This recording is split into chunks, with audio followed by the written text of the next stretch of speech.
Hello and welcome to the BDC podcast. I'm Marie-Josée Richer, entrepreneur and co-founder of Prana, and I'll be your host for this episode. Today we're talking about how defense and security are now shaping a core part of Canada's innovation and growth story, and what it actually takes for businesses to participate. Joining me are Peter Dawe, Vice President, Defense Strategy at BDC, and Hugh, Kolias, co-founder and CEO of Canada Rocket Company. Stay tuned. This podcast, A Conversation for Entrepreneurs, is presented to you by BDC. As the bank for Canadian entrepreneurs for over 80 years, we provide financing, advisory services, and capital to support long-term business growth. Happy listening. To start off, let's hear Peter's perspective on Canada's evolving defense ecosystem. So Peter, for those who haven't had the chance to hear from you, can you tell us a little bit about you and your role at BDC? Yeah, certainly, Marie-Josée. Great to be here and great to be here with my friend Hugh, someone I admire very much. So listen, what I would start with is that I spent 35 years in uniform, retired in December as a Major General. So spent the last 10 years of my career in Ottawa as a general in a variety of jobs to include sort of commanding our special forces, but then overseeing, in my last capacity, overseeing the digital transformation of the Canadian Armed Forces. So, I think left the Canadian Armed Forces pretty well positioned in terms of where that institution is heading and what it needs to remain relevant and interoperable with our closest allies. Interestingly, as I was nearing the end of my uniform service, I got a call from BDC, from the president, asking for some help in terms of advisory support. She had spoken to our deputy minister, asking the same, because in anticipation of receipt of a defense mandate at BDC, she thought it'd be a good idea to get some expertise in-house. And she asked me if I could help. Happy to do so. And then ultimately, of course, that led to, in the November budget announcement of BDC's defense platform, at which time it was announced that BDC would get a capital injection of about $1 billion. That was subsequently doubled later in December. And what that meant from a BDC perspective is once we did the math internally within BDCs that we would look to deploy about $6 billion in the Canadian defense sector, which is not insignificant, as you can imagine. It's a lot of money. Let's introduce you. You're an entrepreneur who you're actually currently working in this sector. You founded Canada Rocket Company last year. I'm really curious on what was the spark? What did you have in mind? Why defense? Yeah, it's a great question, and it was kind of a long-winded way of coming to the conclusion that the world needs more rockets, which I think was not well understood, at least last year when we finally pulled the trigger and decided to go down this path. Background on myself, mechanical engineering, worked at a hedge fund for a few years, built and sold a software company, and then really wanted to follow my passion, which was space. Heard that space was being militarized through the U.S. Space Force. They made a large announcement, I think about a year and a half ago, in and around that, and then was also kind of tracking all of the increase in investments, especially in Europe, which I'd say was probably the core, I'd say, leader in terms of this global shift in terms of global investments into defense. Viewed that as a really large tailwind and figured, space plus defense equals massive opportunity. And that's where I met my co-founder just through networking, through his wife, actually. And he was at SpaceX for a decade. First thing we talked about was building rockets, because when you think space, you think rockets.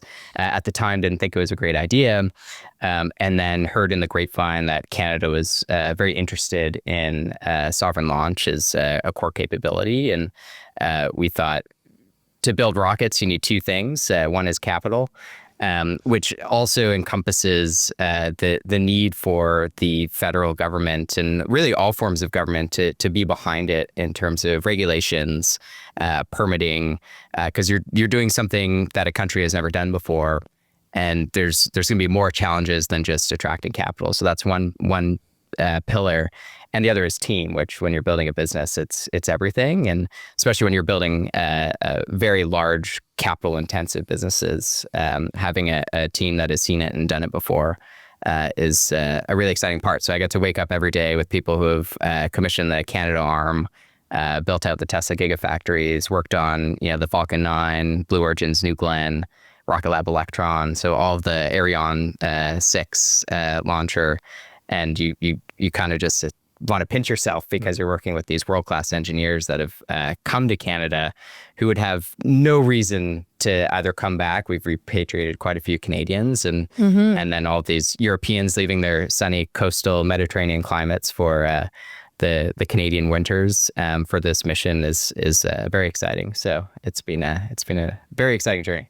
And Marie-Josée, can I just add as well? I think we need to focus on the courage and the perseverance of someone like you, like a 10-year horizon, kind of laying it all on the line. A lot of patience. A lot of uncertainty, a lot of unknowns. I mean, I don't think we can say enough about what it takes to be an entrepreneur. And that's a big deal. We owe Hugh and his colleagues in this space, so to speak, a great deal. Right. Canada is focusing on 10 areas of defense for companies that aren't building rockets or traditional defense capabilities, but want to tap into this market. Where do they actually fit in this ecosystem? Yeah, maybe I'll start on that, Hugh. Yeah. So I think what's interesting is that the Defense Industrial Strategy and the way they've articulated the 10, that document articulates the 10 critical sovereign capabilities, I think is the language they use. I should know this by now. I repeat it all the time. I think it's particularly helpful, frankly, for tech innovators. When you think sort of sensors, autonomous systems, cyber, space. Yeah.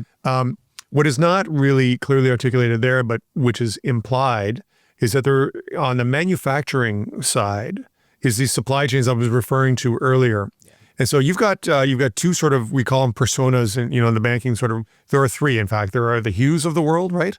And then on the manufacturing side, you've got those who are already in the business of supplying parts and components and widgets and whatever else for defense clients, or frankly, who already manufacture very defense-specific sort of components, parts, technologies, what have you. Then there are others who are just kind of defense curious. Because in a complex supply chain, there are a bunch of parts that have nothing to do with militarily in and of themselves. Yeah. But to build a ship, you need rivets, you need paint, you need steel, you need cabling, right? And so all of these companies now who are curious about what opportunities are out there, I would just pivot back to my previous point about this platform that we're building. Give us a shout. Let us know that you're interested. Because there's plenty we can do, immediately just to get you postured to operate in this space. You can ultimately make the decision as to whether or not it makes sense for your company. But so if you don't essentially need to build it from the ground up. You can actually pivot what you're doing. Your manufacturing capabilities, but towards defense. That's right. And maybe you don't even need to adjust a whole lot. You just need to be able to sort of scale to meet the demand on the moment. And so, if you're interested in doing that, like I said, an entity like BDC, who's got this now, burgeoning relationship with the big companies and who's building this platform that's going to link, demand with supply, you can just, choose to participate and throw your hat in the ring. We'll make sure that you are postured in terms of those certifications, all the threshold things that you need as a company to operate in the defense sector. We'll help you navigate that. And then as the opportunities present themselves, you can make the determination as to whether or not it makes sense to you, whether you like the financial products that we're proposing to allow you to scale and to meet the moment. But at least you'll be in the fight. You'll be in the mix. You'll be aware, and you'll be able to make that conscious decision to do it or not.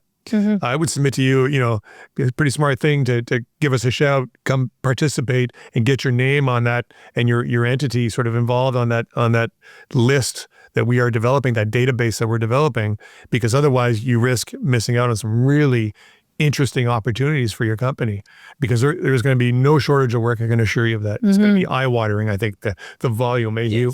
Yeah. I find it very interesting because you started in November. That was way before the government announced that there would be an investment in capital. Did you ever think that you were not belonging to Canada, or you're like, okay, let's move to Europe because there was an announcement over there, or let's move to the US? Like, why did you decide to start and stay in Canada? Yeah, that's I think probably a common entrepreneurial comment or story is there enough capital and a large enough market within Canada? And ultimately, when I was looking within the space ecosystem, Canada had traditionally underinvested, and especially at the intersection of space and defense, at the time there weren't a ton of announcements. When you saw, Germany with a 30 billion euro announcement into their space and defense ecosystem, the U.S. Space Force has continued to invest and increase their budgets on an annual basis as they begin to ultimately militarize space. So it was absolutely a question of, is Canada the right place to build something at this level of ambition? And then with the budget announcement in, I think it was September, they mentioned sovereign launch as a core capability, or at least alluded to it. And that was enough to pique our interest to say, okay, how far does this really go? And are we able to attract the capital that's required? And so my co-founder and I essentially did 3 months of pre-work of, talking with the venture capital ecosystem, not just the seed and pre-seed investors, but also later stage to see where the appetites were. And it was definitely very early in the market. And ultimately, it was the best thing to happen is, again, the demand signals from the government kind of created the snowball effect of, okay, now it opened the doors to capital. Now it opened the doors to also attracting engineers, because they're not going to want to come to work for a company that they don't know if it'll exist in a year or two, if there isn't any sort of government signaling towards all of the regulatory aspects as well. And that's also helped us become one of the fastest moving global launch providers to get all 3 infrastructure pillars, manufacture, launch, and test in under 6 months. But if we tried to do this 6 to 12 months ago, it would be a very different story. So I think that, again, the signaling from the government, the signaling from the venture capital industry, and the signaling from folks like the BDC really helps create a strong case for building a global business within Canada. And I think that's super exciting. So for all the entrepreneurs who are looking to potentially leave, I think there's a huge opportunity right now that for us to seize, and I think dial up the level of ambition. And I think you'll be met with equal ambition from both government and financial, and ultimately the end market as well. So I think that's the genius here, right? In that, for a bunch of important sort of geopolitical reasons, we've committed to the 3.55% of GDP. That's a lot of money. And so you can choose to sort of spend it elsewhere, or you can say, no, we're going to build, partner, and buy as a last resort. And even when we buy, we're going to make sure there are some significant sort of Canadian sort of economic benefits to those purchases. So then all of a sudden, all that money that is being invested in defense is being done so in a way that really benefits all Canadians, right? Like it creates a sort of economic boon, and it just leads to things like, investments in our academic institutions, and it draws talent, and it is truly a virtuous cycle, and it's an exciting time for Canada. As a patriot, I'm thrilled by what we're doing here. Yes. I think this is perhaps a little bit overdue, but better late than never, and we're getting it done because of people like Hugh and Canadian super talented, hardworking Canadian entrepreneurs across the country doing amazing things that I get the benefit of seeing on a routine basis. I'm never left underwhelmed by what I see. I'm always, every day, I see something new in terms of innovation and great examples of agility and courage and resilience that we talked about that entrepreneurs really need on full display. And they just need an honest sort of opportunity, a fair shot. And I think we're giving them that now. Yes, right? Absolutely. I hope entrepreneurs that listen to you guys understood that there's demand signals, there's a huge opportunity. Now is the time to raise the hand, and tap into this ecosystem. The market is really definitely growing, launching itself, no pun intending. Thank you, Peter Dawe, and thank you, Hugh Kolias, for this very insightful conversation. That was really interesting. Thank you for having us. It was great. Yeah, it was fun. If you're an entrepreneur, the opportunity is real, but so are the demands. BDC is here to help you assess fit, build capability, and move from interest to execution. To learn more, we invite you to explore how BDC supports Canadian businesses building capabilities in defense, security, and dual-use technologies. Thank you to our guests, Peter Dawe and Hugh Kolias, for sharing their insights. Thank you for being with us. We'll be back very soon with a new conversation dedicated to entrepreneurs. Until next time.